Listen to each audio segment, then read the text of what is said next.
Recording is on. Muy bien, ya está la grabación en marcha. Bueno, vamos a empezar entonces, más bien continuar con este tema, empezando con este ejercicio. Y vamos a ver qué proporción de uranio 235 estaba presente en una roca formada hace 3 por 10 a la 6 años, o sea, 3 millones de años. Y en una roca formada hace 5 por 10 a los 9 años, que es la edad de la Tierra, sabiendo que la proporción actual de uranio 35 a uranio 238 es 1 entre 140. De hecho, aquí me faltó, ¿no? Porque no escribí completo el enunciado, es qué proporción de uranio 235 a uranio 238, como aparece en la parte de abajo, ¿no? Entonces, lo voy a corregir. Bueno, entonces, a ver, los voy a dejar aquí 3 minutos con el problema para que bosquejen cómo plantearían la solución. Mientras voy a corregir aquí esta parte, ¿no? Sé que, no sé si se entiende el enunciado del problema, sino para... O sea que... lo que están preguntando es, bueno, sabiendo que actualmente la proporción de uranio 235 a uranio 238 es 1 entre 140, es decir, que por cada átomo de uranio 235 hay 140 átomos de uranio 140, perdón, por cada átomo en la actualidad de uranio 235 hay 140 átomos de uranio 238, ¿no? Entonces les pregunta...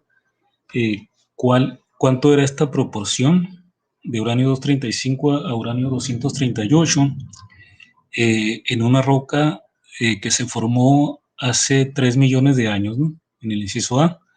O sea, ¿cuál era la proporción en ese entonces cuando se formó la roca? Y en una roca que se formó hace 5.000 millones de años, ¿no? 5 por 10 a los 9 años, que es la edad de la Tierra. Ok, entonces eso lo determinamos sabiendo cuándo se formaron esas dos rocas y conociendo la proporción actual entre estos dos isótopos radiactivos del uranio. Voy a cambiarle aquí. Bueno, entonces les voy a dejar 3 minutos para que planteen el problema o la solución. Ahí ya corregí, ¿no? La proporción de uranio 235 a 238. Bueno, antes de que, o mientras están bosquejando la solución, aquí viene una de las cosas, de las muchas cosas interesantes del fenómeno de radiactividad, ¿no? Resulta que la proporción de átomos que tenemos en la actualidad, en el universo que conocemos, aquí en la Tierra, en el sistema solar, no es la que existía cuando, digamos, cuando se formó el sistema solar o en alguna etapa a la mitad de la forma, entre el tiempo en que se empezó a formar el sistema solar a la actualidad. Entonces, digamos, la proporción de los diferentes tipos de isótopos no es constante a través del tiempo, ¿no? Sino que vamos a ver aquí en estos cálculos que van a hacer que va cambiando de manera significativa con el paso del tiempo, sobre todo en tiempos grandes, muy grandes. Va cambiando la proporción de un tipo de isótopo respecto al otro, ¿no? E incluso vamos a ver que digamos, hay radiactividad natural. De hecho, bueno, al final de la clase vamos a hablar un poco sobre las cadenas radiactivas naturales, que son, digamos, la secuencia en que se van transformando un isótopo en otro y luego en otro, etcétera, hasta que ya queda como producto final un isótopo estable, ¿no? Que ya no se va a seguir transformando. Esas son cadenas radiactivas naturales, son isótopos que están ya en la naturaleza, no son, digamos, no son isótopos artificiales. Sin embargo, también hay isótopos radiactivos que tienen sus propias cadenas, pero que no son naturales. Eh, Se ha encontrado que algunas de esas cadenas artificiales, pues al final de cuentas, no tienen una vida promedio en la cadena radiactiva, en la secuencia tan grande, de manera que si alguna vez existieron de forma natural, actualmente ya no existirían de todas formas, ¿no? A ver si está... Ah, no, creí que se había dejado de compartir. Pero bueno, no los voy a distraer para que plantee la solución, luego vamos a hablar de esas partes, ¿no? De las cadenas radiactivas. Bueno, entonces les dejo unos minutos para que planteen la solución y aquí lo resolvemos.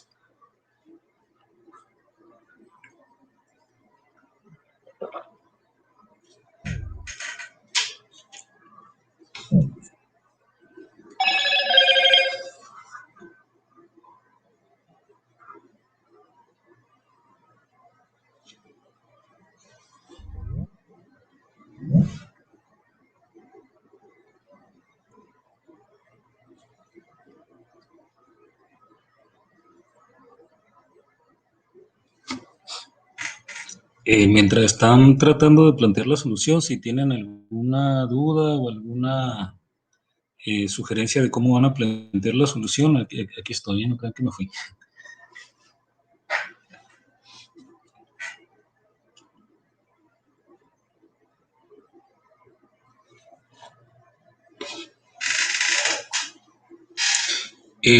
Bueno, claro que un dato que siempre los datos importantes que tenemos que tener a la mano cuando resolvemos problemas de este tipo son la vida media o la vida promedio. No, casi siempre lo más fácil o lo más rápido de conseguir es la vida media, ¿no? La vida media de cada uno de estos isótopos radiactivos. De hecho, se los voy a escribir aquí. Ah, es lo que andaba buscando, doctor, pero si nos la puede dar de una vez, mejor. Ah, no, entonces síganlos buscando como ejercicio. Aquí están para, bueno, el uranio 235 y el uranio 238, ¿no? Entonces, eh, las vidas medias para para el uranio 235 es 7.2 por 10 a los 8 años. Y para el uranio 238 es 4.5 por 10 a las 9 años. Vean que en el caso del uranio 238, pues es prácticamente la edad de la Tierra, ¿no? Y en el caso del uranio 235 es menor, significa que, bueno, ya viendo las vidas medias, vemos que la vida media del uranio 235 es menor, ¿no?, que la del uranio 238. Ya de entrada podemos entonces esperar que en aquellos tiempos, hace 3 millones de años o hace 5 mil millones de años, esperaríamos que la proporción de uranio 235 a uranio 238 fuera mayor que la que existe en el presente, ¿no? Porque el uranio 235 pues ha ido, digamos, decayendo mucho más rápido, ¿no? De hecho, como unas 10 veces más rápido, ¿no?, por lo menos, que el uranio 238. Entonces, el uranio 238 va a persistir por más tiempo que el uranio 235. Entonces, si actualmente la proporción es 1 a 140, antes debía ser menor, ¿no?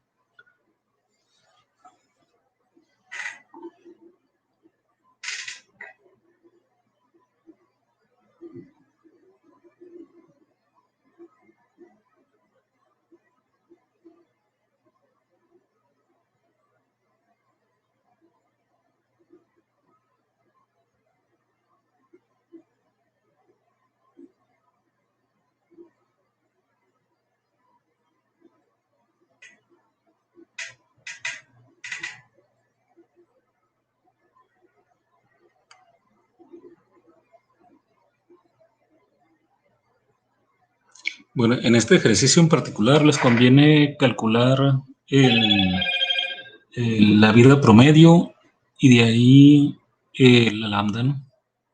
La constante de decaimiento.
Bueno, a partir de estas vidas medias ya tenemos la forma de obtener la vida promedio, ¿no?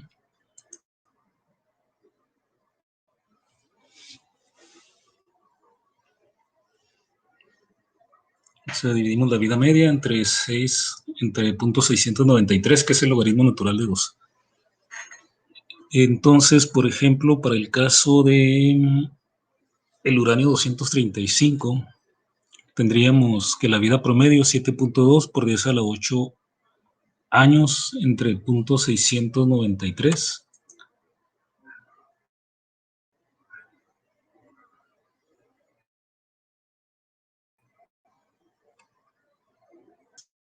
El resultado pues nada más es el 7.2 entre 0.693, le da 10.4 y el 10 a la 8 queda igual, ¿no? Luego, nada más aquí del penúltimo al último paso, cambio el 10.4 a 1.04, ¿no? Para dejar en la forma convencional en que escribimos en notación científica, de 10.4 a 1.04 por 10 a la 9 en vez de 10 a la 8, ¿no? Para pasar de 10 a 1, dividí entre 10, entonces tengo que multiplicar por 10, ¿no? Por eso cambia el 10 a la 8, 10 a la 9 también. Y ya teniendo la vida promedio, también podemos calcular lambda, ¿no? La constante de decaimiento. Como el recíproco de la vida promedio, entonces sería 1 entre 1.04, el 10 a la menos 9 lo pasamos al numerador como 10 a la menos 9, ¿no? Entonces, y el año queda como año recíproco. El 1 entre 1.04 les da 0.962.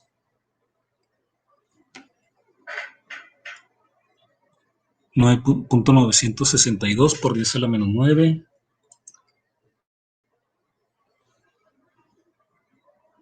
Que lo podemos escribir como 9.62 por 10 a la menos 10, ¿no? O sea, para pasar de 0.9 a 9.62 multiplicamos por 10, entonces hay que dividir el exponencial entre 10, queda como 10 a la menos 10 en vez de 10 a la menos 9. Año a la menos 1. Y entonces ya tenemos aquí la constante de decaimiento para el uranio 235. Le vamos a necesitar junto con la constante de decaimiento del uranio 238 también. Muy bien, entonces esta es la primera constante de decaimiento, la vamos a llamar lambda 1, para llamar lambda 2 a la constante de decaimiento del uranio 238, la vamos a calcular de manera similar. Escucho muy cortado el audio, pero no sé si soy yo o es a todos. ¿Me escuchan bien los Sí, demás o yo sí también escucho bien. está recortado? Sí, Sí, ok. sí se escuchó bien. Se ha cortado poquito nada más, pero no tan seguido. Ah, ok. Sí, Voy a salir y sí se han, voy a volver a entrar. bueno, sí se ha entrecortado, Gibrampa, también. No, pero fue el inicio, ya no se ha presentado eso. Ok, muy bien. Andan muy inestables, muchas conexiones. Yo creo que por el mismo, como se están usando mucho más ahora que antes, yo creo que en algunas partes a veces se satura, no depende cómo transmitan el internet.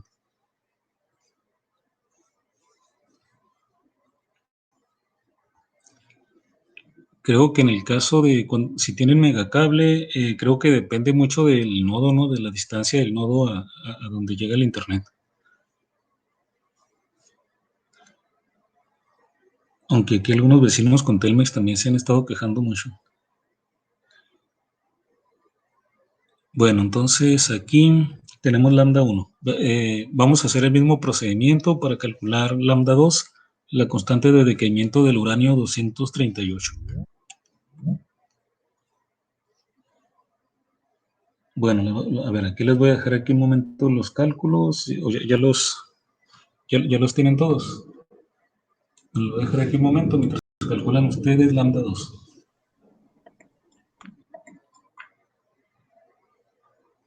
Lambda 2 va a ser la constante de decaimiento para el uranio 238.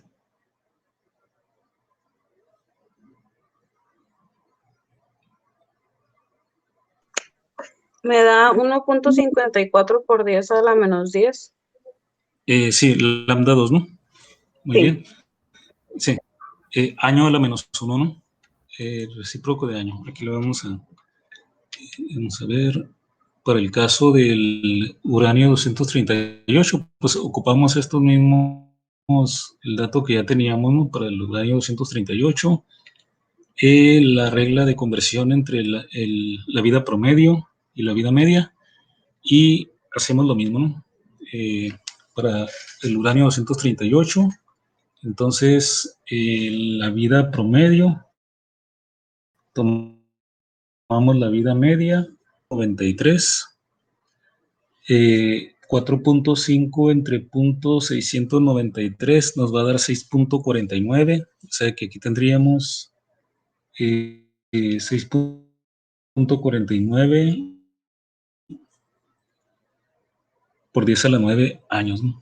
Y luego la constante de decaimiento es el recíproco de tau, 1 sobre tau, o sea que sería 1 entre 0.6, no, 1 entre 6.49, ¿no? 1 entre 6.49 por 10 a la menos 9. El 10 a la menos 9 es porque el dividir entre 10 a la 9 es lo mismo que multiplicar por 10 a la menos 9, ¿no? Año a la menos 1. Y 1 entre 6.49 nos da 0.154. Pero luego el punto 154 por 10 a la menos 9 lo podemos cambiar por 1.54 por 10 a la menos 10, ¿no? Que es el resultado que te dio. 0.154 por 10 a la menos 9. Y luego lo cambiamos a la notación científica convencional, ¿no? Un 1.54 por 10 a la menos 10. Y año a la menos 1. Entonces también ya tenemos la constante de decaimiento para ambas constantes de decaimiento. Ya estamos listos entonces para plantear la solución. ¿Alguien bosquejó cómo podríamos tener directamente la solución? Bueno,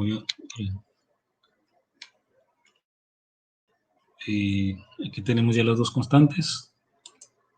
Entonces vamos a aprovechar el hecho de que tenemos una ecuación, la ley de decaimiento exponencial, ¿no? Para el número de átomos radioactivos en una muestra, que va como el número de átomos inicial por E a la menos lambda por T, ¿no? Bueno, entonces anoten estos valores que sí, que ya tenemos calculados. Y vamos a retomarlos aquí, ¿no? Entonces, tenemos lambda 1 para el uranio 235, tenemos también para el uranio 238, la constante de decaimiento. Entonces, vean, vamos a, ahora así como llamamos lambda 1 a la constante de decaimiento para el uranio 235 y lambda 2 a la constante de decaimiento para el uranio 238, vamos también a retomar esta ecuación, la ley de decaimiento exponencial, ¿no? Que el número de átomos en una muestra radiactiva, de átomos radiactivos, ¿no? En una muestra, es igual a n0, el número que hay en un cierto tiempo inicial, por e a la menos lambda t, donde el t es el tiempo transcurrido desde el momento en que el número de átomos presentes será n0. Y vamos a aplicar esta ecuación exponencial tanto para el número de átomos de uranio 235 como para el número de átomos del uranio 238. Vamos a usar esta notación también, ¿no? Así como usamos lambda 1 y lambda 2, isótopos, vamos a denotar entonces como N1 para el número de átomos o de isótopos, como N2 para el número de átomos radioactivos de uranio 238, ¿no? Las notaciones van a ser entonces el índice 1 para el uranio 235 y el índice 2 para el uranio 238. Y además, cuando escribamos de esta forma N1 de T o N2 de T, significa el número de átomos de la especie correspondiente, 1 o 2, en un cierto tiempo T, transcurrido después de que el número de cada uno de estos átomos será N1 de 0 o N2 de 0, ¿no? O sea que aquí sería, por ejemplo, N1 de 0, sería el número de átomos de uranio 235 en el tiempo inicial, ¿no? T igual a 0. Ahora, ¿cuándo fue ese tiempo inicial? Va a depender del inciso A o el inciso B, ¿no? Si T es el tiempo transcurrido, por ejemplo, desde la primera roca hasta el presente, entonces sería, ¿cuánto era el problema? Aquí no aparecía el enunciado. Recordar, Del inciso A es 3 por 10 a la 6. Muy bien, 3 por 10 a los 6 años.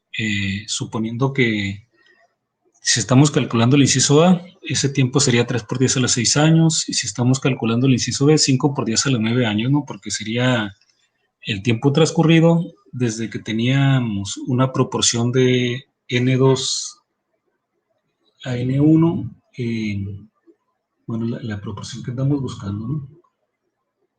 Si teníamos una proporción N2 entre N1 en aquel entonces, que correspondía a esos tiempos, ¿no? Bueno, lo vamos a plantear aquí en las ecuaciones.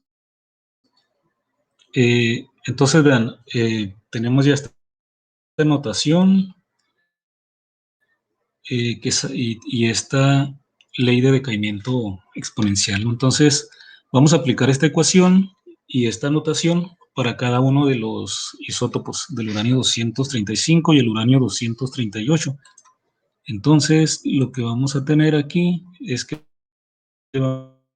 vamos a poder escribir N1 de 0 por L menos lambda 1 por T. Entonces, este sería el tiempo transcurrido desde que el número de átomos de uranio 235 era N1, 0, ¿no? Evaluado en T igual a 0. Y podemos escribir esta misma expresión, pero para el uranio 238 vamos a usar entonces el índice 2, N2 de T es igual a N2 de 0 por L menos lambda 1 por T. Planteada la solución, ahora lo que resta serían cálculos. ¿Vamos bien hasta aquí? Sí, doctor. Sí, sí. Muy bien, entonces ahora lo que hacemos, acuérdense que lo que nos están pidiendo es cuál era la proporción hace millones o miles de millones de años, ¿no? Dependiendo de si estamos en el inciso A o en el inciso B. Como nos están pidiendo la proporción inicial de átomos de uranio 235 a átomos de uranio 238, entonces nos están pidiendo una división de N10 entre N20, ¿no? Y eso lo podemos conseguir si tomamos estas dos ecuaciones, las numeramos. Ecuación y 2 romano, la segunda ecuación, la segunda expresión. Y entonces dividimos estas dos expresiones y entonces tendríamos, si dividimos 1 entre 2, dividiríamos la izquierda de cada una de estas dos expresiones y eso va a ser igual a la división de la derecha de estas dos expresiones. Es decir, tendríamos esto, ¿no? N1 de t entre N2 de t, porque estaría dividiendo esto entre esto otro, ¿no? Y en la derecha tendría N1 de 0 entre N2 de 0, que es la proporción que nos piden entre los exponenciales. Eso quedaría en la derecha, ¿no? Entonces tendríamos N1 de 0 entre N2 de 0, igual en ese tiempo, menos lambda 1 por t, entre E a la menos lambda 2 por t. Y entonces ahora lo que nos va a permitir ambas soluciones es esto que tenemos aquí. Porque noten que nosotros, en el caso del inciso A, pues tomamos los 3 millones de años, que es el tiempo que ha transcurrido desde que se formó la primera roca, y entonces ese va a ser el tiempo T aquí. Aquí nos va a dar precisamente cuál era la proporción entre estos dos tipos de isótopos. Aquí nos da directamente esa proporción. Y esta que está aquí en la izquierda es la proporción de estos dos radioisótopos en la actualidad, que el ejercicio nos dice que es 1 entre 140, ¿no? Entonces aquí tendríamos que resolver para T. Pero ya aquí ya tenemos planteado, en los dos casos sería lo mismo, ¿no? Resolver en esta expresión para T.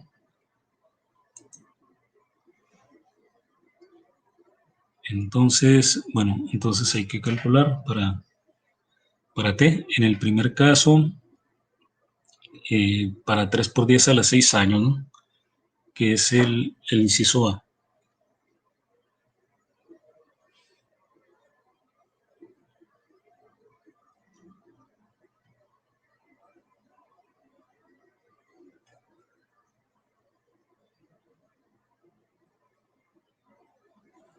Pues me voy a llevar estas expresiones a la siguiente diapositiva para los cálculos.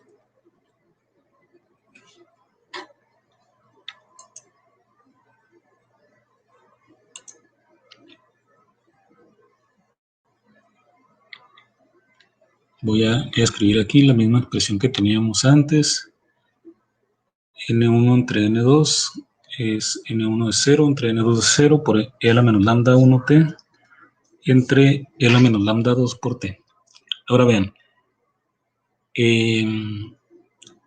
puedo intercambiar aquí para quedarme, en principio ya se puede resolver, ¿no? Despejar para t. Si quiero aquí trabajar con exponentes positivos, puedo intercambiar N1 de 0 y N1 de t, N2 de 0 y N2 de t. Bueno, además me conviene hacerlo porque lo que me piden es esto que está aquí, ¿no?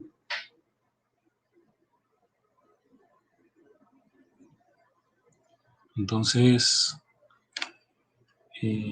a ver aquí, me piden N1 entre N2 en aquel tiempo inicial, ¿no? Cuando t era igual a 0.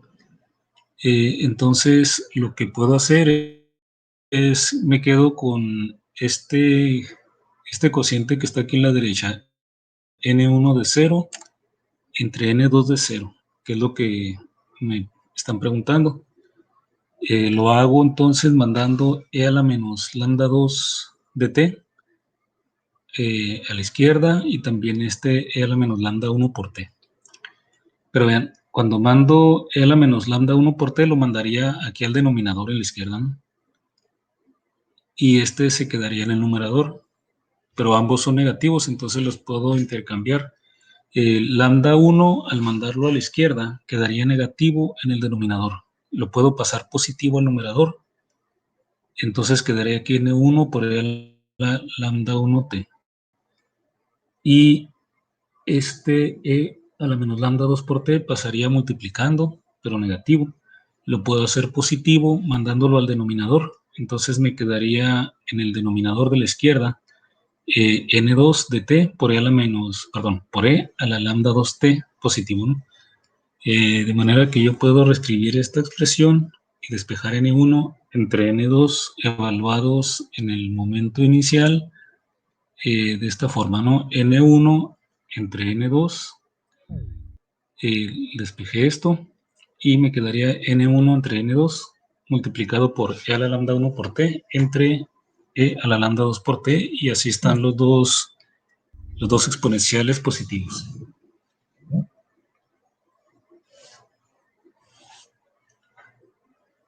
Muy bien, entonces ahora nada más hay que evaluar estos exponenciales porque n1 y n2 ya lo conocemos, ¿no? Acuérdense que n1 entre n2 es la proporción actual, sería 1 entre 140. Así que solamente nos queda calcular estos exponenciales con t igual a 3 por 10 a la 6 años en el inciso A.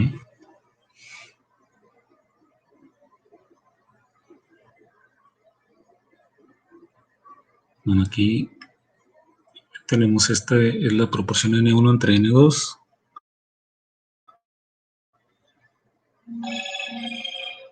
Los exponenciales lo vamos a evaluar con t igual a 3 por 10 a la 6 años.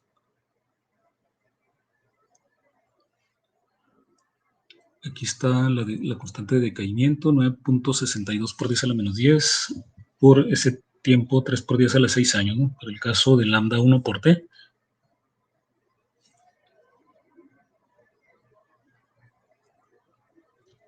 Aquí está, digamos, explícito este cociente de exponenciales, ¿no? Pero también podríamos haber factorizado, ¿no? E a la lambda 1 por t entre e a la lambda 2 por t, lo podemos también expresar como e a la lambda 1 menos lambda 2 por t, ¿no? Esa sería otra forma, ¿no? Bueno, pero al final de cuentas debemos de llegar a lo mismo. Entonces, aquí, pues hay que evaluarlo. Les decía, el exponencial les va a dar lo mismo, pueden hacerlo también así, e a la menos lambda 1 menos lambda 2 por t, y así nada más hacen una vez la multiplicación en el exponente.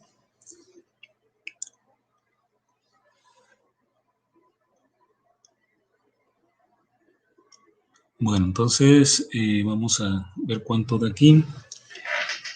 Hay que tener cuidado con los cálculos en el exponencial, entonces nos vamos paso a paso. Aquí tenemos 1 entre 140, el 8.9 por 10 a la menos 4. Aquí primero estoy multiplicando, de hecho, el 9.62 por 3, ¿no? Esto da 28.9, y luego 10 a la menos 10 por 10 a la 6 me da el 10 a la menos 4. Es donde sale esto del numerador. Y aquí en el denominador, 1.54 por 3 me da 4.62, y luego Entonces aquí es, digamos, 28.9 menos 4.62 por 10 a la menos 4, ¿no? O sea que este cociente de exponenciales es el número e elevado a la 28.9 menos 4.62 por 10 a la menos 4. Es decir, que da la diferencia 24.28, ¿no? Verifiquen todos estos dos números. Uno entre 140 es la 24.28 por 10 a la menos 4. Aquí ya no hay unidades, ¿no? Porque eliminé todas las unidades. De hecho, al multiplicar cuando se multiplica lambda por t ya no hay unidades. Y entonces aquí el número e elevado a la 24.28 por 10 a la menos 4, hay que meterlo en la calculadora o en algún programa que calcule estos exponenciales. Bueno, este 24.28 por 10 a la menos 4 sería 24.28 dividido entre 10.000, o sea que serían 2.43 10 milésimas. O sea, lo podemos expresar de esta forma, ¿no? E a la 0.00243. Y sigue estando presente el factor 1 entre 140. Y luego el e a la 0.00243 lo evaluamos y nos va a dar 1.00243.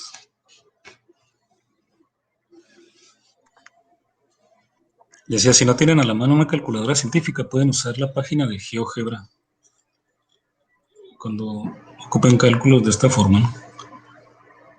Y el resultado final, Bueno, doctor, sería 7.16 por 10 a la menos 3. Sí, aunque aquí sí, el resultado es correcto, ¿no? Aunque en este caso, como nos dan la proporción inicial como 1 entre 140, para tener mejor una idea de qué tanto o qué tan poquito cambia la proporción, se deja, digamos, como 1 entre algo, ¿no? Por ejemplo, el 140, bueno, el exponencial me da 1.00243. Entonces, si divido ese 1.00243 entre 140, que es lo que me quedaría al final, eso es igual a 1 entre 139.7. Es decir que esto, ¿no? 140 entre 1.00243 me da 139.7. La cantidad que me dijiste es correcta. Nada más que aquí generalmente se deja de esta forma para dar una idea mejor de qué tanto o qué tan poco varió, ¿no? O sea, cambia de tener 140 átomos de un tipo por cada uno del otro a tener 139.7 por cada uno del otro, ¿no? Entonces, que cambia muy poco relativamente la proporción. Y entonces la proporción en aquel entonces sería esto, ¿no? No sé, ¿se me explicó en esta última parte? Sí. Muy bien, entonces este sería para el inciso A. Tendríamos entonces, esa es la proporción de átomos de uranio 235 a átomos de uranio 238. O sea, había 140, perdón, existen actualmente 140 isótopos de uranio 238 por cada uno de uranio de 235. Hace 3 millones de años había 139.7 de uranio 238 por cada uno de uranio 235. O sea, no ha habido mucha variación en esos 3 millones de años. nosotros tenemos una... A ver, esa es la edad de la Tierra. La Tierra, de hecho, tiene 5 por 10 a la 9 años, ¿no? Esto es muy poco comparado, de hecho, o más bien sí es muy poco, ¿no? Es muy poco comparado con la edad de la Tierra, esos 3 millones de años. Pero para, digamos, la edad de la humanidad, sobre todo tomando la edad de la humanidad de que empezamos a recolectar toda esta información, pues en realidad es muy corta, ¿no? Entonces, eh, en la vida promedio, vamos a hablar de una persona, en realidad no pasa prácticamente nada, ¿no? En el universo. Eh, todos estos cambios no los notamos en una vida, ¿no? Entonces, hasta que va pasando el tiempo y se van recolectando datos, o se van observando lo que va pasando a través del tiempo, nos damos cuenta, ¿no? Pero vean que en 3 millones de años la proporción, bueno, ese punto 3 lógicamente pinta, pero no es tan grande como vamos a encontrar el resultado del inciso B. En el caso del inciso B, es buscar la proporción de uranio 235 a uranio 238, la proporción que había en una roca que se formó hace 5 por 10 a la 9 años, serían 5 mil millones de años, ¿no? Si ven este problema en inglés, serían 5 billones de años, ¿no? Porque en inglés el 1.000 millones es un billón, en español es 1 millón de millones, ¿no? Entonces aquí no serían 1 billón, sería 1.000 millones.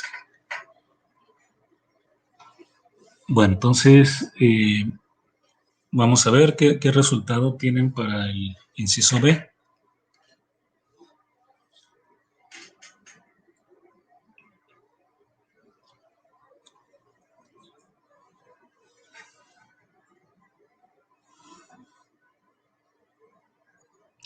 Bueno, noten entonces aquí que hay menos,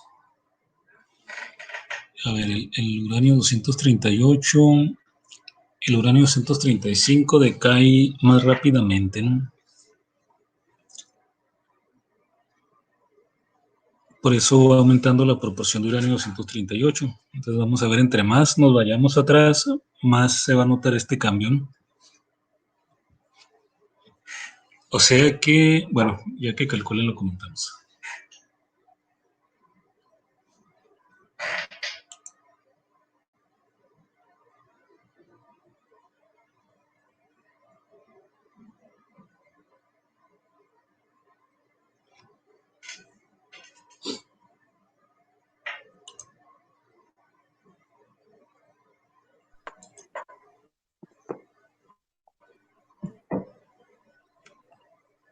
Da 0.4.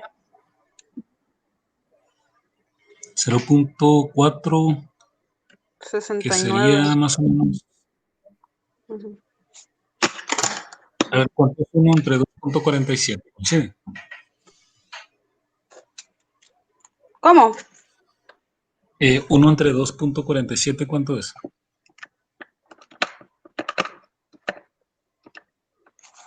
0.4048. Sí. Ese es el resultado. Sí, bueno, es que lo hice con todos los decimales y me sale 0.4069, pero pues sí, 0.4. Ok. Muy bien. Yo le corté aquí en los decimales. Vamos a ver aquí. Ujú.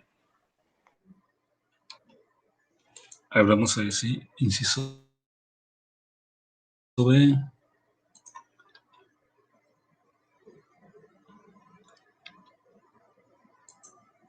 Ok, aquí estas son las mismas ecuaciones, no me las traigo para acá.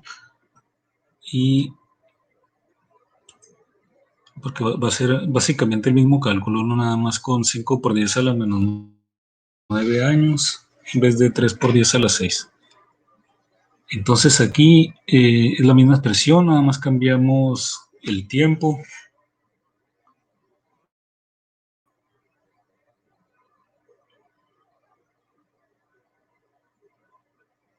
Y todo es exactamente igual, ¿no? solamente el tiempo cambia. Y aquí en los productos, 9.62 por 5 va a dar 48.1 y 1.54 por 5 da 7.7, o sea que aquí queda como a la 48.1 por 10 a la menos 1. Esto lo podemos cambiar, bueno, más bien restamos, ¿no? El E a la 40.4 menos 7.7 por 10 a la menos 1. Entonces 40.4 menos 7.7 da,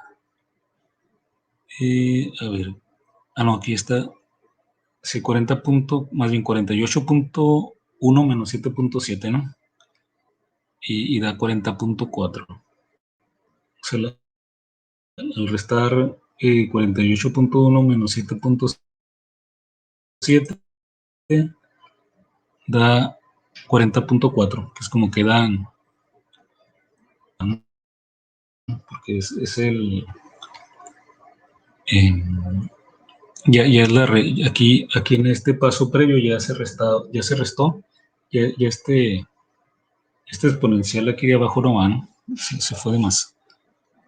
Ahorita lo voy a tachar, pero no le quiero mover porque luego se me devuelve la diapositiva, pero este que está aquí, que estoy marcando con el puntero del mouse ya no va, ¿no? Porque ya aquí resté. O sea, este exponencial entre este del denominador ya me dio un exponencial único elevado a la 40.4 por 10 a la menos 1. Este ya no va, ¿no? Les decía que tengo un problema aquí porque si lo borro aquí directamente me devuelve. Entonces, nada más marca que este no va, ¿no? Queda nada más este exponencial del numerador. Y entonces aquí en el siguiente paso sería 1 entre 140 por el e a la 40.4 por 10 a la menos 1. Este 40.4 por 10 a la menos 1 lo podemos escribir como 4.04, ¿no? Porque el 10 a la menos 1 es como dividir entre 10. Entonces tendríamos 140 multiplicado por e a la 4.04.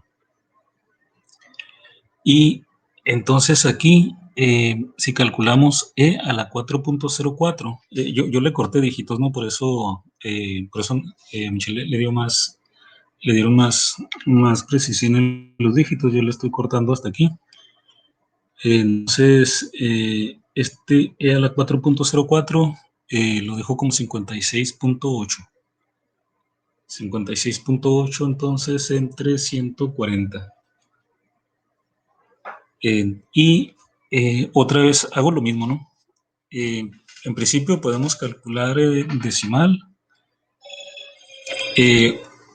o dejarlo en una proporción de 1 entre algo, ¿no?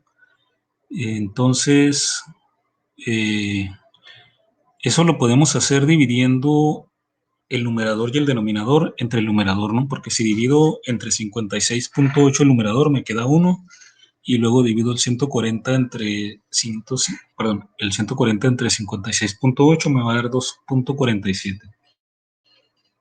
Esto para dejar la proporción de esta manera, ¿no? Entonces, vean, la idea otra vez de dejar de esta forma es que nos queda aquí que hace 5.000 millones de años la proporción entre el número de isótopo de uranio 235 entre el número de isótopo de uranio 238 es 1 entre 2.47, es decir que por cada 2.47 átomos de uranio 238 había un átomo de uranio 235, o sea que había, la proporción era menos que 3 a 1. O sea que había menos de 3 átomos de uranio 238 por cada átomo de uranio 235. Y en la actualidad hay 140 átomos de uranio 238 por cada átomo de uranio 235. Entonces ahí se nota ahora sí una variación mucho más grande, ¿no? en la proporción de los dos tipos de átomos. Entonces, si no se conociera este fenómeno de la radioactividad, de cómo van cambiando unos átomos en otros. Y acuérdense que este fenómeno de la radiactividad, de hecho, no se tiene mucho tiempo de conocido, ¿no? Fue apenas en los albores del siglo pasado. O sea que podremos decir que tenemos alrededor de 100 años de que se conoce el fenómeno de la radiactividad y que se empezó a estudiar, ¿no? Entonces, esto de cómo han ido cambiando las proporciones de los diferentes isótopos radiactivos, pues se tiene estudiado desde hace muy poco, ¿no? Y entonces hace muchos años, ¿no? Cuando digo muchos años, no me refiero a 10 años, 100 años, 1000 años, sino millones, decenas de millones o miles de millones de años atrás. La configuración del universo que conocemos ahora era muy distinta, ¿no? La proporción de los diferentes átomos pues es diferente, era diferente a la actual. Entonces, podemos pensar incluso que pudiera haber habido átomos que existían como isótopos de manera natural, que ya no existen, ¿no? Que tal vez su vida promedio los llevó a desaparecer prácticamente. Eh, la ley de decaimiento exponencial, de hecho, me dice que va decayendo cada vida media el número de isótopos radiactivos en una muestra a la mitad, ¿no? Entonces, en principio, pues iría decayendo la mitad de la mitad de la mitad, etcétera, ¿no? Eh, Esa regla matemática, estrictamente hablando, me dice que nunca llegaría a ser, ¿no? Pero para fines prácticos, eh, pues sí llegaría a cero porque tenemos, digamos, si han pasado un número muy grande de vidas medias para algún átomo que tal vez en algún momento existió, pero era un átomo inestable. Pasado un número muy grande de vidas medias, la cantidad que quede de ese tipo de átomos, pues podría ser indetectable para la tecnología actual, ¿no? Entonces, para fines prácticos podemos considerar que puede haber átomos que ya desaparecieron. Bueno, de hecho, seguramente que sí, ¿no? Hay átomos que ya no están presentes. Y hay átomos que todavía estamos viendo que sigue cambiando la proporción entre los diferentes isótopos en que se presentan, ¿no? Bueno, no sé si hay alguna pregunta de este ejercicio o de esto que estamos comentando.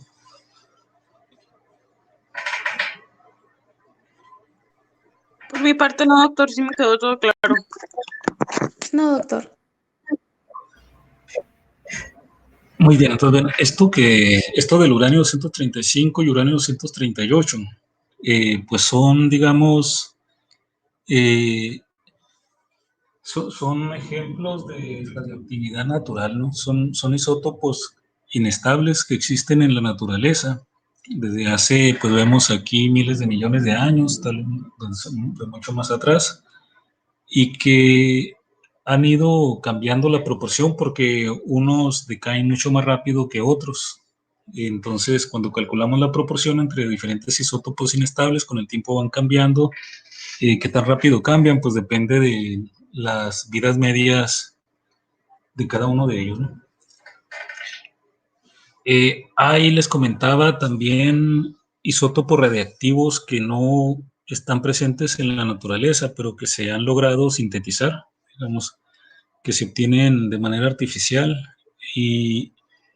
pero tienen vidas medias tales que si pensamos en estos tiempos, como los que de este ejercicio, en caso de que hubieran existido alguna vez en forma natural, ya no existirían, ¿no?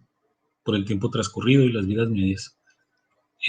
Por eso, pues eso refuerza pues el pensar que pues pudimos haber tenido muchos isótopos radiactivos que ya no tenemos en la naturaleza, pero que en algún momento pudieron haber estado presentes, ¿no?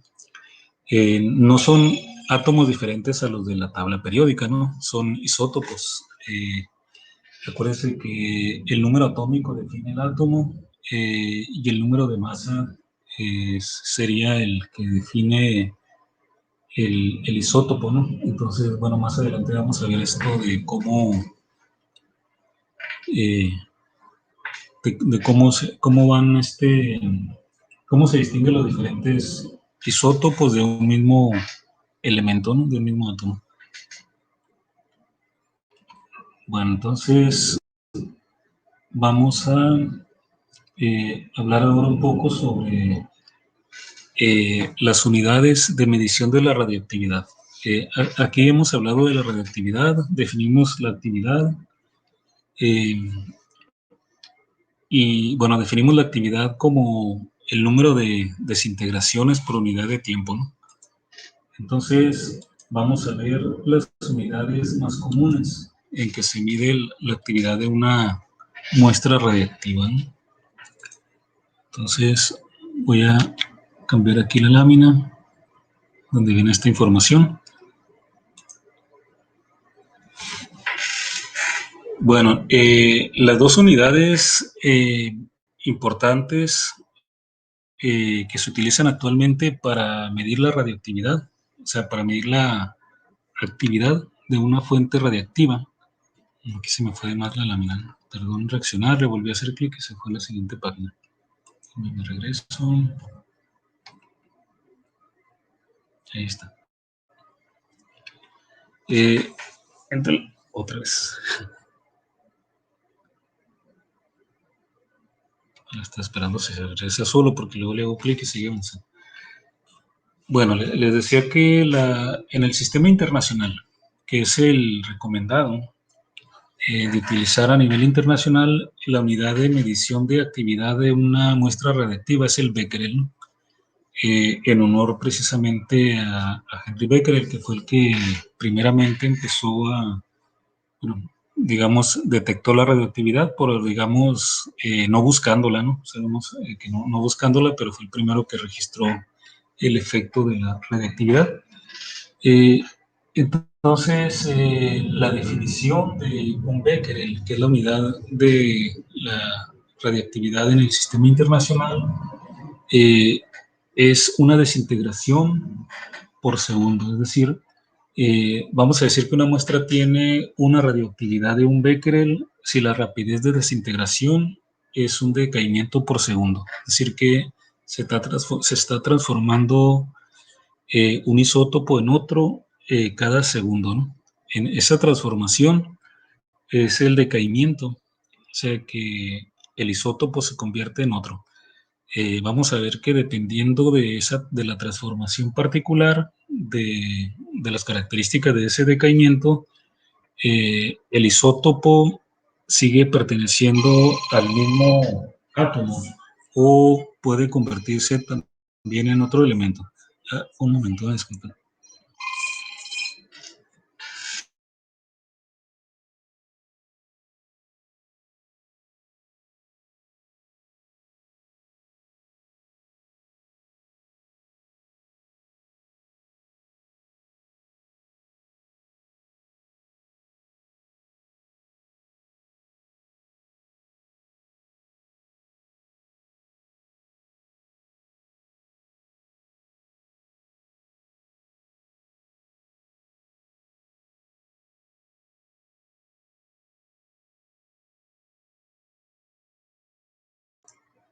Disculpen, ¿no? Bueno, volviendo aquí a la presentación, definimos aquí entonces el becquerel, ¿no? Esta es la unidad del sistema internacional. Muchas veces sabemos que no usamos la unidad del sistema internacional, ¿no? Sino otras, que en el caso de la radioactividad ustedes están más familiarizados con la unidad que se conoce como el Curie, en honor a María Curie precisamente, ¿no? Que de hecho no se llamaba así, ¿no? Pero después no sé si debe verse, no sé si se cambió el nombre oficialmente, ¿no? Pero ella, pues sabemos que nació en Polonia, después se casó con Pierre Curie y adoptó el apellido. Entre los logros, bueno, aquí de ella es que fue la primera persona que ganó 2 premios Nobel, ¿no? De física y de química. y también fue la primera profesora en la Universidad de París, ¿no? Eh, bueno, no me quiero meter en esos temas, ¿no? Pero creo que cuando se habla así de grupos feministas, me extraña que nunca pongan la bandera de mujeres de esta talla, ¿no? Bueno, cuando hay manifestaciones así públicas, ¿no? Cuando hay tantos ejemplos, eh, no nada más en este siglos recientes, ¿no? Como Curie, sino también desde la época de los griegos, pues existieron grandes matemáticas, ¿no? Que están registradas en la historia. Pero bueno, no me voy a desviar mucho del tema. Entonces, estas son las unidades para la radiactividad más que vamos a estar, con las que vamos a estar utilizando, ¿no? El Becquerel y el Curie. Entonces, por si ven la definición de Becquerel, sería como la definición más natural, ¿no? Porque sería un decaimiento por segundo. Y luego vamos a ver que, pues dependiendo de la naturaleza del decaimiento, de la transformación de un núcleo, pues a veces vamos a tener un nuevo isótopo que va a ser del mismo elemento, pero otras veces no. Ahí es donde va a depender del tipo de radiación que se emita en la transformación, ¿no? Que puede ser alfa beta o acompañado de gamas, ¿no? Y en el caso del Curie, de hecho el Curie lo utilizamos más que el Becquerel precisamente porque esa es una unidad muy grande comparada con el Becquerel, que para fines prácticos resulta mejor utilizarla, ¿no? La actividad de un Curie es igual a 3.7 por 10 a la 10 decaimientos por segundo. Entonces vean que serían como 10,000 millones, ¿no? De Becquerel. Entonces, tomando en cuenta aquí la definición del Becquerel y el Curie, que se abrevian de esta forma, ¿no? Respectivamente, una B mayúscula y una Q en el caso del Becquerel, y una C mayúscula y una I latina minúscula para el Curie. La relación entre ambas unidades es que un Curie, entonces, es 3.7 por 10 a la 10 Becquerel.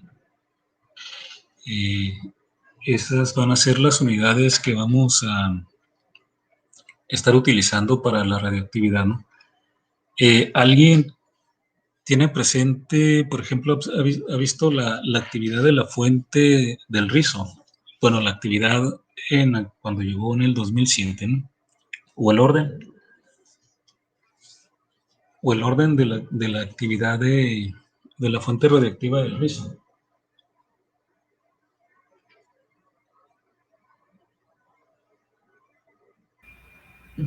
La verdad, yo no, doctor. Bueno, cuando llegó el equipo en el 2007, había que hacer el ajuste con en la misma proporción que calculamos en la clase pasada. Era de 40 microcuris.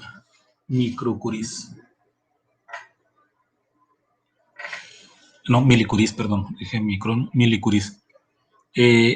Hay otra fuente en fechado que esa sí es de milicuris, ¿no? Perdón, de microcuris. Es más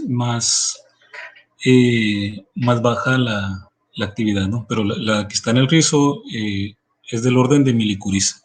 Era 40 en el 2007. Calculamos que se había reducido como al 70%, ¿no? Alrededor del 70%, ¿verdad? O sea que habría que hacer ese ajuste en la... ¿Mm? Da 28.556. 28.500. Ajá, 556. Ok.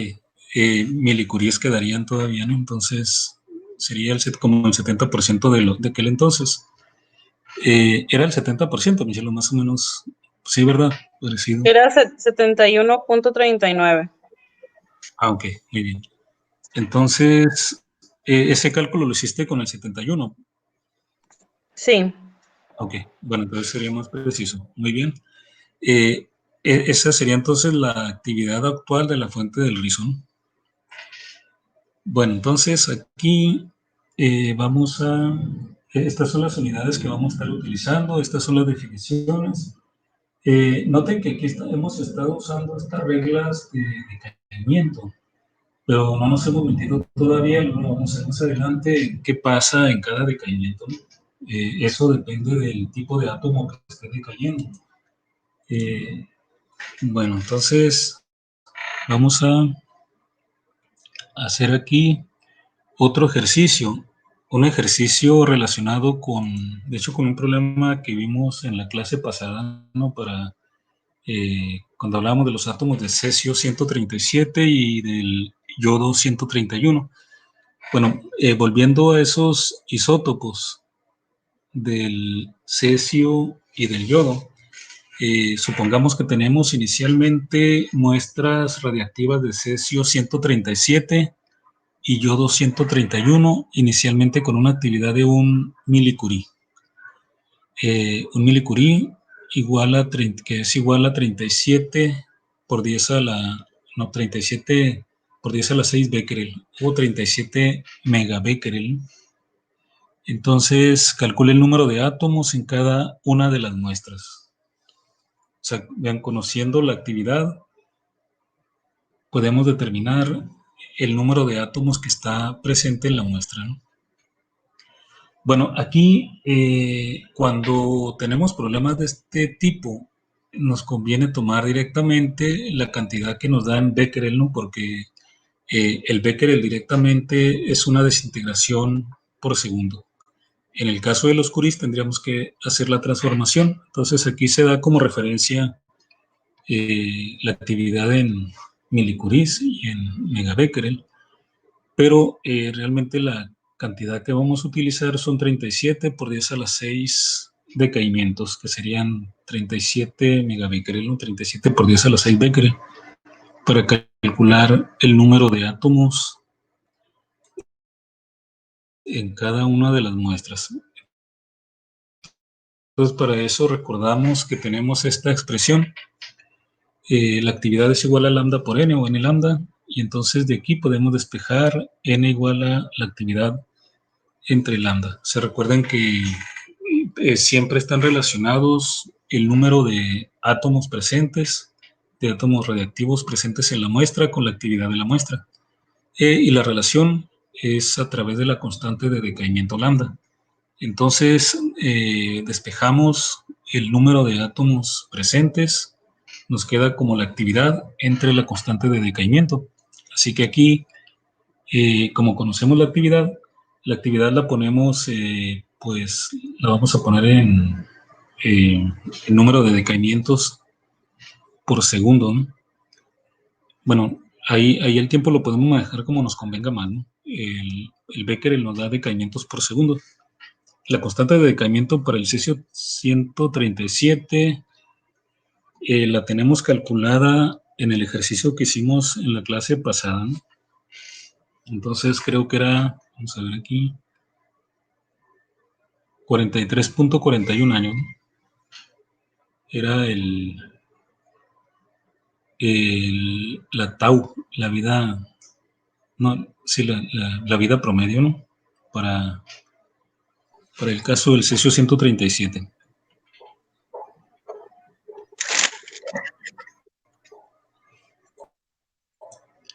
Voy a poner aquí primero para el cesio 137. Y lambda era Entonces, 0.023. ¿Mm?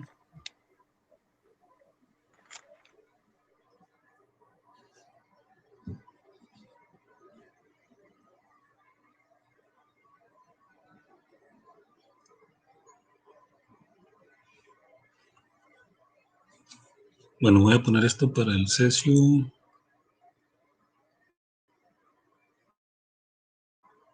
El número de átomos de cesio 137 va a ser la actividad entre la constante de decaimiento, ¿no? Pero vean, nos podemos brincar aquí un cálculo, ¿no? Si recordamos que lambda es el recíproco de tau, la vida promedio, ¿no? O sea que en vez de escribir A sobre lambda, también lo podemos escribir como la actividad por tau. La actividad por tau. Y así ya ponemos aquí directamente la vida promedio, ¿no?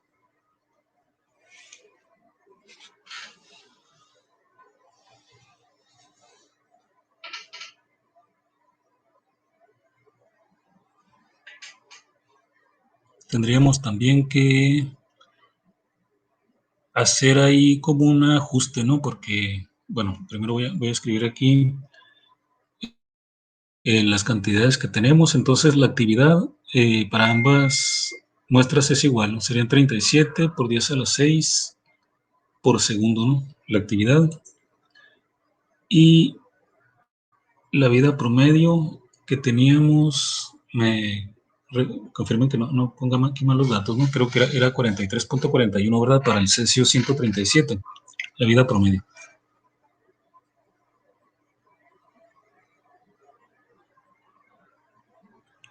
Bueno, vean que aquí tenemos dos unidades de tiempo, tenemos que quedarnos con una sola unidad de tiempo. Entonces, tendríamos que cambiar, por ejemplo, los segundos a años o los años a segundos. Bueno, yo aquí para el cálculo cambié los años a segundos. Lo hice de una forma muy rudimentaria, ¿no? Multipliqué para calcular los segundos del año, 365 días por 24 horas de cada día, por 60 minutos de cada hora, por 60 segundos de cada minuto, ¿no? O sea,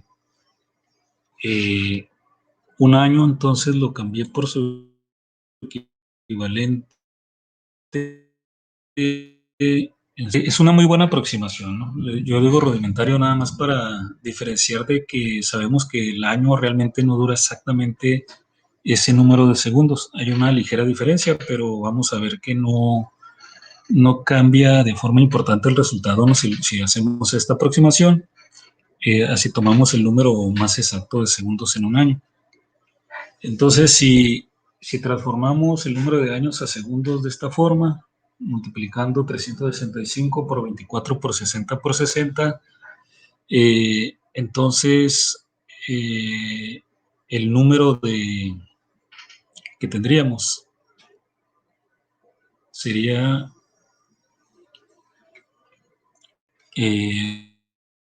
este 37 por 10 a la 6 por 43.41 por todo esto, ¿no? Para que nos dé en segundos, se eliminan los segundos, nos da un número, ¿no? Ese número que nos dé es el número de átomos que tenemos, ¿no?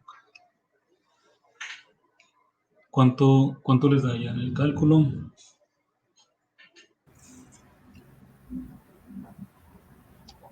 Me dio 5.07 por 10 a la 16. Muy bien, 5.07 por 10 a la 16.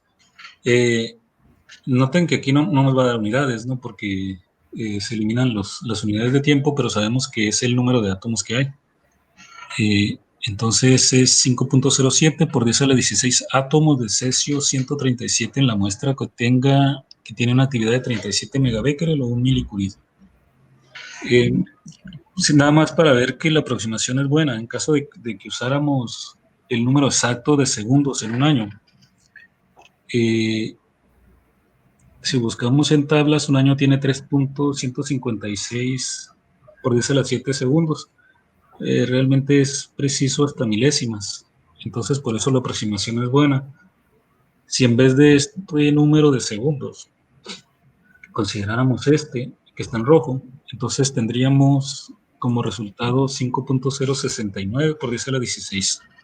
Noten que no hay diferencia si cortamos de todas formas hasta 3 dígitos, porque el 6 tendría que convertirse en 7 si lo cortamos en 3 cifras significativas. Entonces, al final de cuentas, es una buena aproximación, ¿no? Calcularlo de esta forma.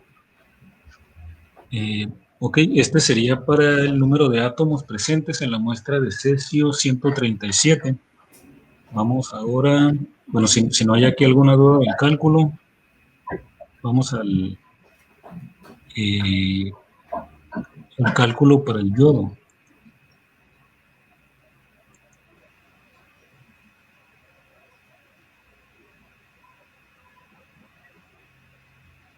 Bueno, para el yodo también teníamos los datos. En este caso, la vida promedio pues era muy pequeña, ¿no?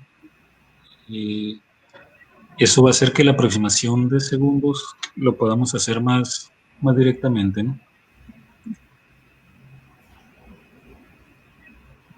nos quedamos con esta misma ecuación, vamos a utilizarla otra vez, pero ahora con los datos de 0.57 días. Si lo cambiamos ahora a segundos, pues cambiamos considerando que el día tiene 24 horas, cada hora 60 minutos y cada minuto 60 segundos, ¿no? O sea que sería 24 por 60 por 60, sería la conversión de días a segundos. Y ese 24 por 60 por 60 lo multiplicamos por 11.57, tendríamos 999.648 segundos. Bueno, ahora sí tenemos directamente segundos, tanto en la actividad como en la vida promedio, ¿no? Entonces aquí ya ahí nos quedaría directamente la conversión. Entonces,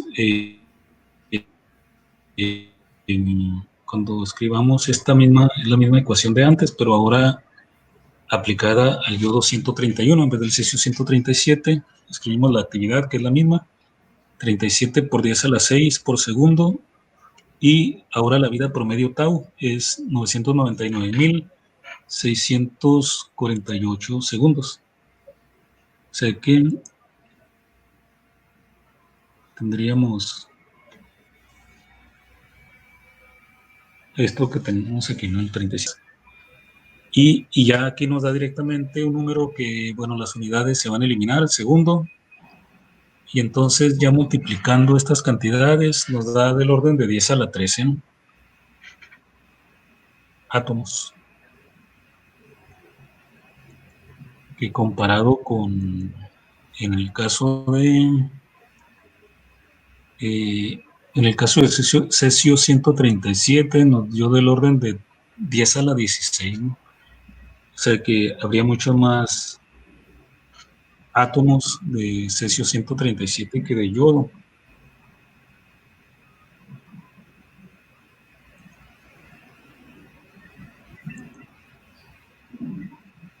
.60 de yodo 131. Y confirmen si les da el mismo resultado. Sí, doctor. Bueno, ven, tenemos como del orden de 1000 veces más átomos de cesio 137 que de yodo 131, ¿no? Para tener la misma actividad. Entonces, si retomamos la tabla que calculamos en la clase pasada para estos dos isótopos radiactivos, calculamos el número de vidas promedio transcurridas para cada uno de estos isótopos en un mes y en un año, y calculamos entonces la actividad que quedaba, bueno, la actividad relativa, ¿no? O sea, la actividad en un mes respecto al inicial y la actividad en un año respecto al inicial. En el caso del yodo, porque como tiene una vida media muy corta, del orden de días, entonces en un mes la actividad relativa caía mucho, caía al 7.5%, ¿no? Y en un año, pues ya prácticamente la actividad desaparecía, era del orden de 10 a la menos 14 respecto a la actividad inicial. En esa misma proporción desaparecen el número de átomos radioactivos, ¿no? En la muestra. Es decir, que si la actividad cayó al 7.5%, el número de isótopos radioactivos que quedan en un mes, en el caso del yodo, es de solo el 7.5%. Y en un año quedan del orden de 10 a la menos 14 átomos de yodo 131, ¿no? O sea, prácticamente ya no habría. En el caso del cesio 137, la actividad relativa en un mes era 99.8 y en un año 97.7, ¿no? O sea que la proporción de átomos de cesio 137 sería esta misma que la actividad relativa, o sea que en un mes quedan el 99.8% de los átomos de cesio 137 que había inicialmente, y en un año quedan el 97.7, o sea, casi el 98% también de los átomos que había inicialmente, ¿no? Entonces, en el caso del cesio 137, pues la actividad se mantendría, y en el caso del yodo, pues decae muy rápidamente. Por ejemplo, como la actividad decae al 7.5% en un mes, podemos hacer aquí una estimación rápida para la actividad que tendría la muestra de yodo, ¿no?, en un mes. Sería la actividad de un milicurí, la calculamos en milicurís. Un milicurí es la milésima parte de un curí, pero la milésima parte es 0.001, ¿no? Entonces, por eso aquí escribiríamos un milicurí como 0.001 curí, y en un mes quedaría el 7.5%. O sea que este producto sería la actividad en curí que quedaría después de un mes, ¿no? Para el caso del yodo 131, que sería 0.0000075 curís. Esto sería 7.5 microcurís. O sea que pasarían de tener un milicurí, en un mes quedarían 75 microcurís. En el caso del cesio 137, pues seguiría siendo del mismo orden. No se apreciaría una disminución, digamos, significativa, ¿no? Bueno, aquí vean que la actividad del cesio 137 se mantiene, y la del yodo decae muy rápidamente. Podemos apreciar aquí una característica también importante, ¿no? Ambas muestras del cesio 137 y del yodo 131, estamos suponiendo que tienen la misma actividad, y calculamos el número de átomos presentes en la muestra inicialmente, ¿no?, cuando tienen esa actividad igual. O sea, ambos tienen, para que ambos tengan la misma actividad, resulta que encontramos que los átomos de cesio tienen que ser mucho mayores, como 1000 veces más que los átomos de yodo 131. Vean que para la misma actividad encontramos que debemos de tener 3.6, 3.7 por 10 a la 13 átomos de yodo 131, mientras que debíamos de tener, para tener esa misma actividad, debíamos de tener del orden de 5 por 10 a la 16 átomos de cesio 137, es decir, hay por ahí un factor como de 1000, ¿no?, de 10 a la 13 a 10 a la 16, es decir que si tenemos dos muestras de isótopos radiactivos distintos, para tener, digamos, si tenemos cantidades iguales de átomos, la muestra que tenga isótopos con vida media más corta va a tener una actividad mayor. Si queremos tener la misma actividad en muestras de isótopos radiactivos distintos, entonces tenemos que tener muchos más átomos de los isótopos radiactivos que tengan mayor vida media, ¿no? Es lo que estamos viendo aquí, ¿no? El cesio 137 tiene una vida mucho mayor, una vida media mucho mayor que el yodo 131, entonces para tener la misma actividad necesitamos tener muchos más átomos de cesio 137. Siempre va a resultar así, ¿no? Bueno, entonces voy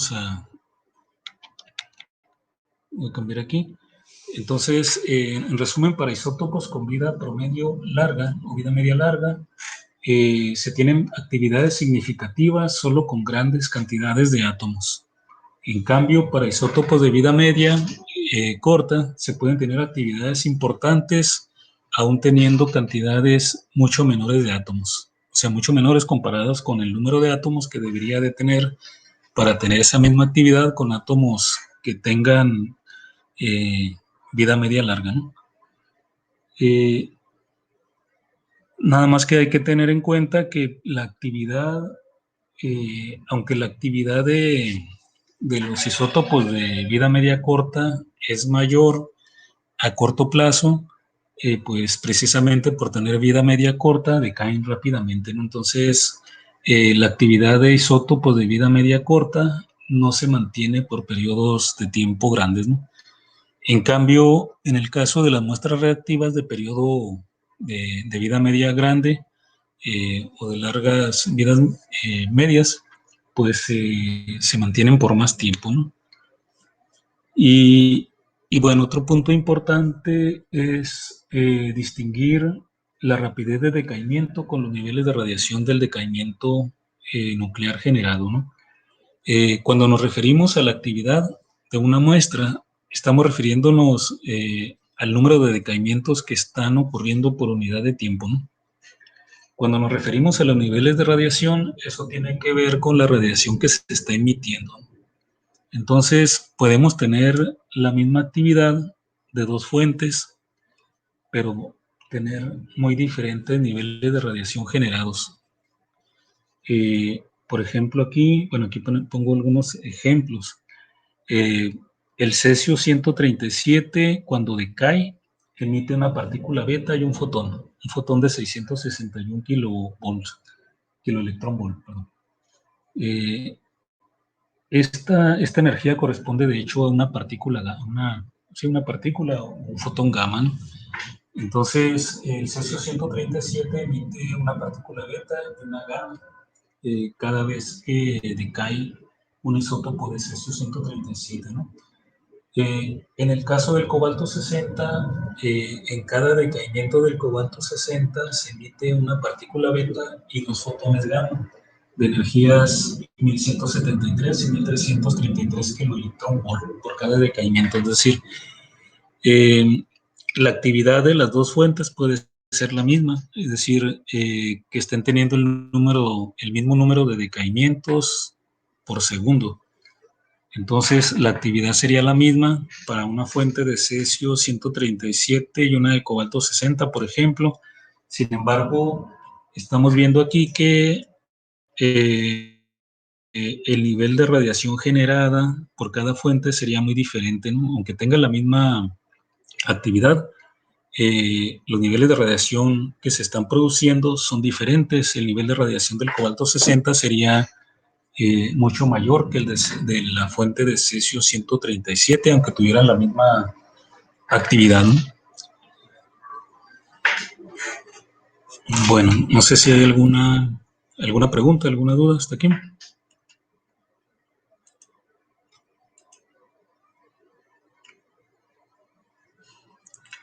Bueno, sí están conmigo, me están escuchando. Sí, doctor, sí se escucha. Sí. Ok. Bueno, entonces vamos a dejarla hasta aquí. Nada más les voy a poner la siguiente lámina como un adelanto de lo que vamos a ver en la siguiente clase, ¿no? Bueno, espero que en la siguiente clase poder hablar ya de un poco de las series de decaimiento, de decaimiento radiactivo naturales. Hemos estado viendo aquí ejemplos de isótopos radioactivos que generan pues actividad, ¿no? Significa que son átomos, son isótopos de algunos átomos que están decayendo. Ese decaimiento produce pues la emisión de radiación, a veces en forma de partículas, a veces en forma también de fotones o acompañadas las dos cosas en el decaimiento, ¿no?